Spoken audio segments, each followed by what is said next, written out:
So good morning everyone. आज का video late आया क्योंकि मेरे पास कोई नेट का सोर्स नहीं है, मैं कहीं बाहर आया हुआ हूँ। सो पहले ही प्लीज़ फॉरगिव मी, पहले ही मैं स्टार्ट कर देता हूँ। थोड़ा लेट मिलेगा, अब थोड़ा पता नहीं कितना लेट मिलेगा, मैं इसको अपलोड करने की कोशिश करूँगा कहीं ना कहीं से नेट का सोर्स लेके। सो ओके, पहले स्टार्ट करते हैं। सो आर्टिकल है न्यू पार्लियामेंट।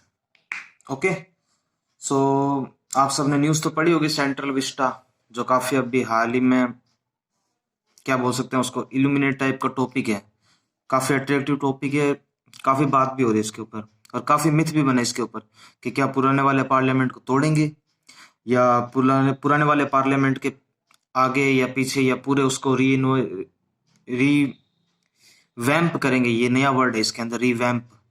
ठीक है, रीनोवेट तो वर्ड है, एक रीवैम्प आर्टिकल है, तो ऑब्वियस है कि न्यू वर्ड्स आना एक नॉर्मल थिंग है और हम तो चाहते ही हैं कि एक से एक नए वर्ड मिले। और वैसे भी ये पार्लियामेंट के बारे में, तो दैट मीन्स ब्रिटिश कॉलोनियल जो सिस्टम था हमारा इंडिया के रिस्पेक्ट में, तो उसके बारे में बात होगी। तो उसके बारे में अगर बात होगी तो समझ लो कि वो के भी ज्यादा होगी, तो ये तो आप मान के चलो। और वीडियो भी थोड़ा बड़ा हो सकता है। जो पहले मिथ है उनको हम देख लेते हैं, वो क्या क्या है पार्लियामेंट के बारे में, जो पता कर लेते हैं हम, जो न्यूज है। ओके, इसको सीधा ही रख लेते हैं, ज्यादा बेटर रहेगा। हाँ ठीक है, सेंट्रल विस्टा। ये इस पेन की इंक वैसे अच्छी नहीं है, सो इसीलिए मैंने पेन को चेंज कर दिया है। सो बात करते हैं सेंट्रल विस्टा की। देखो, सेंट्रल विस्टा मैं पहले बता दूं इसका शेप होगा ट्रायंगुलर। ठीक है, पहली चीज तो ये है। अब ये हमारे लिए इतना काम का, हाँ हो सकता है करंट में किसी नॉर्मल पेपर के क्वेश्चंस में पूछ ले कि भाई सेंट्रल विस्टा की जो शेप होगी वो कैसी होगी, फिर भी बता, अपन पूरा ही ले लेते हैं ना, उसको एकदम कवर अप करके चलते हैं। तो नाम है इसका सेंट्रल विस्टा। विस्टा से वी से ही, विस्टा एक उसी चीज को बोलते हैं जो एक ट्रायंगुलर या तीन साइडेड की रेंज को लेके अपने आप को कवर अप करने की रखता हो।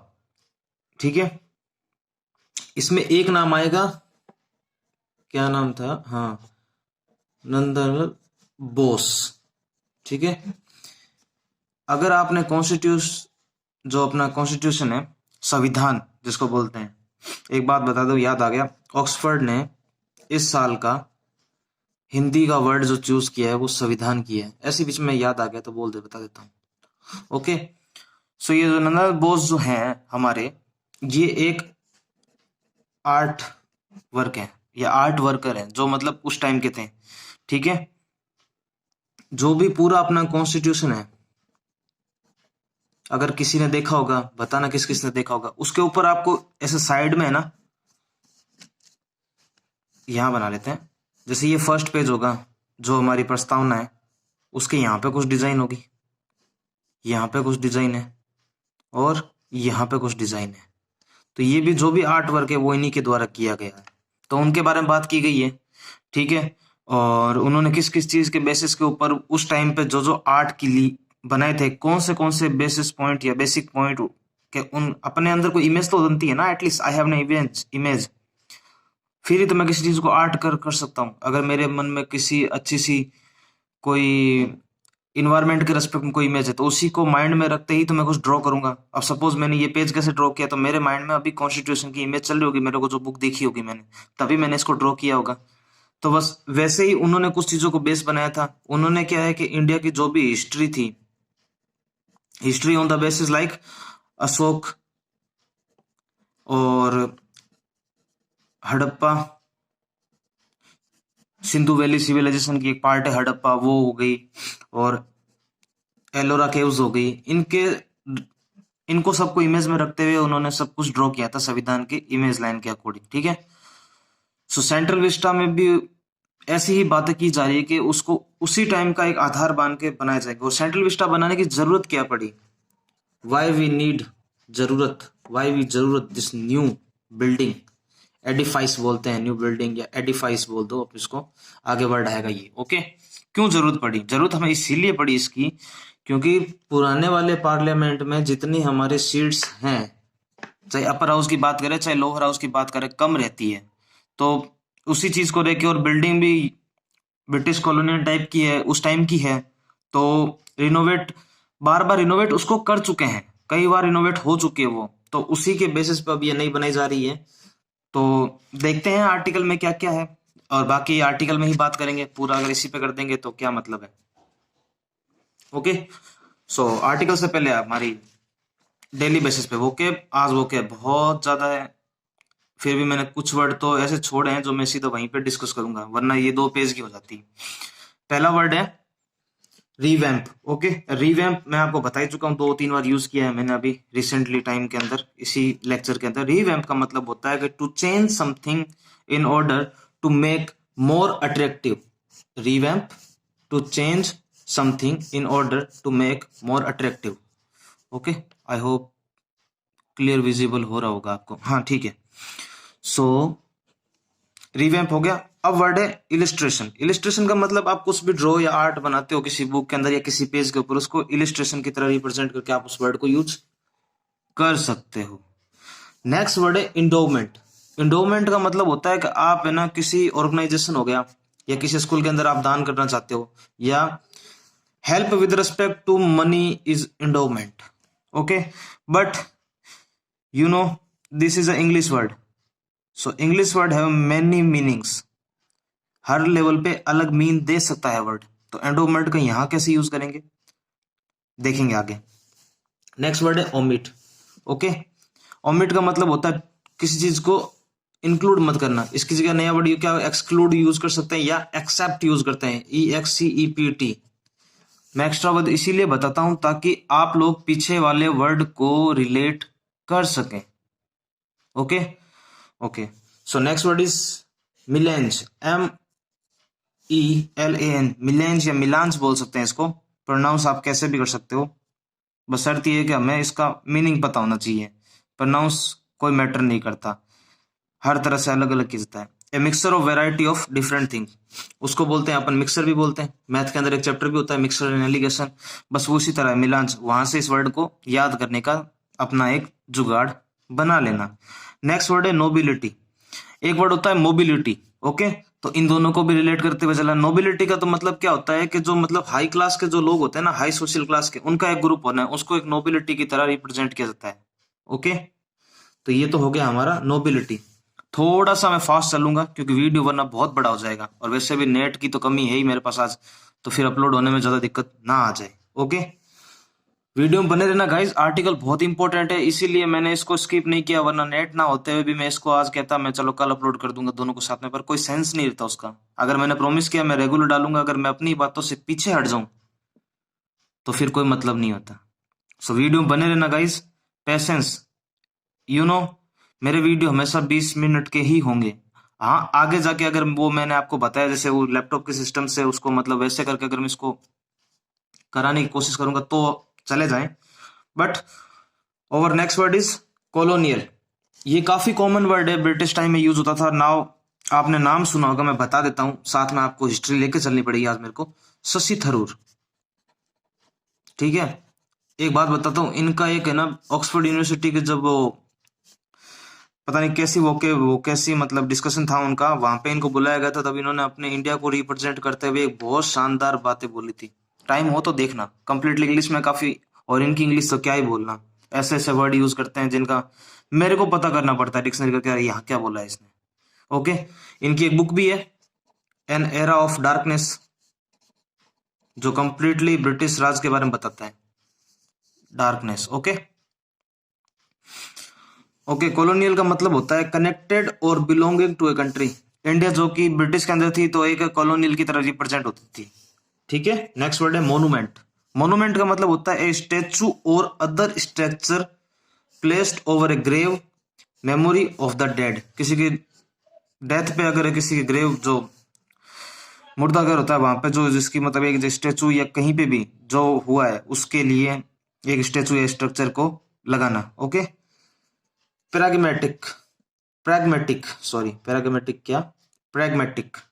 इसका मतलब होता है dealing with things sensibly and real in a way, पर प्रैक्टिकली ज्यादा जोर देना rather than theoretically.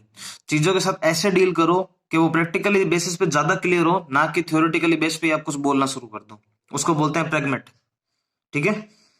Next word है एडिफाइस। एडिफाइस का मतलब होता है लार्ज बिल्डिंग, बता चुका हूं मैंने जब भी आपको सेंट्रल विस्टा के बारे में बता रहा था। ओके, नेक्स्ट वर्ड है डिमोलिश। डिमोलिश का मतलब एंड या कोलैप्स, मैंने इसको जानबूझ के हिंदी में लिखा है खत्म। डिमोलिश का मतलब कोई चीज खत्म हो, कोलैप्स का मतलब भी खत्म होना होता है। जैसे कोई बिल्डिंग बिल्डिंग कोलैप्स, तो मतलब बिल्डिंग ढह गई। कोलैप्स अलग होता है, कोलिजन अलग होता है, मैं पहले ही बता देता हूँ। कोलिजन का मतलब जब आमने सामने से कोई चीज, जब दो कार आमने सामने से टकराती है उसको बोलते हैं कोलिजन होना। ठीक है, नेक्स्ट वर्ड है इथोस। इथोस का मतलब होता है स्पिरिट ऑफ कल्चर और एरा। स्पिरिट ऑफ कल्चर और एरा, ठीक है। एरा इसको साइड में मैंने ऐसे लिख दिया है, ठीक है। नेक्स्ट वर्ड है ट्रायम्फ। ट्रायम्फ का मतलब होता है कोई ग्रेट विक्ट्री, ठीक है। नेक्स्ट वर्ड है हियरिकल। ओके, हियरिकिकल कैसे प्रोनाउंस करो इसको तुम्हारे लिए, हियरिकिकल। ओके, हियरिकल देख लेना आप, इसको सर्च करके, मेरे प्रोनाउंस आ नहीं रहा सही से। इसको बोलते हैं अरेंज करना किसी चीज को इन अ ऑर्डर। ओके, सो ये होगी हमारी vocab. Now we move on to our article. एकदम इजीली समझेंगे, कोई दिक्कत नहीं आएगी, बस आप वीडियो में बने रहना, कोई दिक्कत नहीं आएगी आपको। स्टार्ट करते हैं हमारा article. Article will be on a new parliament. So over a new parliament, अब नया पार्लियामेंट बन रहा है तो अपोजिशन कुछ कहेगा, और जो रूलिंग पार्टी जो भी हमारे इंडिया में जो है वो अपना कुछ पॉइंट रखेगी, लोग कुछ अपना पॉइंट रखेंगे। तो इन्हीं सब बातों को बेस बनाते हुए ही ये आर्टिकल लिखा गया है। ओके, सो पढ़ना स्टार्ट करते हैं। The Supreme Court judgement giving a go ahead to Central Vista revamp in is a best opportunity. ठीक है, तो Supreme Court, okay, Supreme Court ने जजमेंट दे दिया है। सो गो हेड मतलब स्टार्ट करो, या गो हेड का मतलब होता है स्टार्ट करना। टू सेंट्रल विस्टा रीवैम्प, उसको री इनोवेट करना या कुछ चेंज करके नया बनाना, जो कि एक missed opportunity. Okay, so start करते हैं। The founding father of Indian constitution called Nandalal Bose. अब आप कंफ्यूज मत होना, इनको आर्ट के रेस्पेक्ट में फाउंडिंग फादर्स बोलते हैं, वैसे कॉन्स्टिट्यूशन के फादर किसको बोलते हैं? बी आर अम्बेडकर को।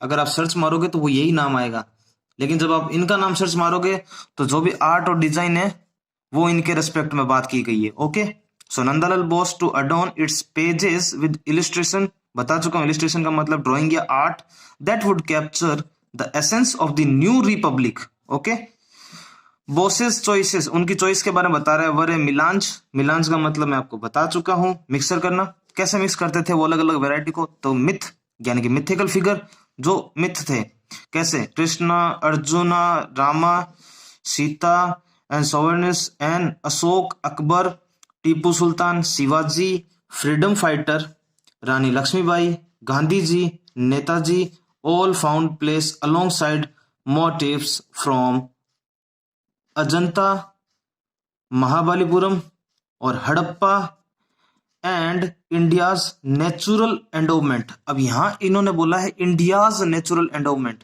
जो मतलब, अब मैंने आपको पहले बता चुका, जो अपोस्ट्रोफी जो एस होता है वो नॉन लिविंग थिंग्स के ऊपर नहीं लगता।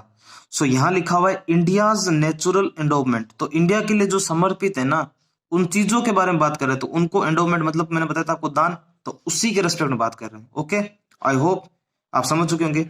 It's ocean and mountain yet Bose omitted, omitted का मतलब मैं आपको बता चुका हूं, किसी चीज को एक्सक्लूड करना। Okay, yet Bose omitted representing the lives of ordinary India for his millions no hard working farmers, brave soldiers and unnamed revolutionary made it.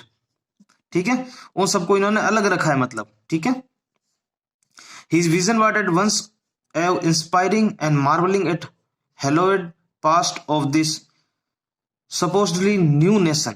Okay, and the top down looking at India from the lens of nobility. ठीक है, उन सब चीजों से अलग रखा है इस चीज को।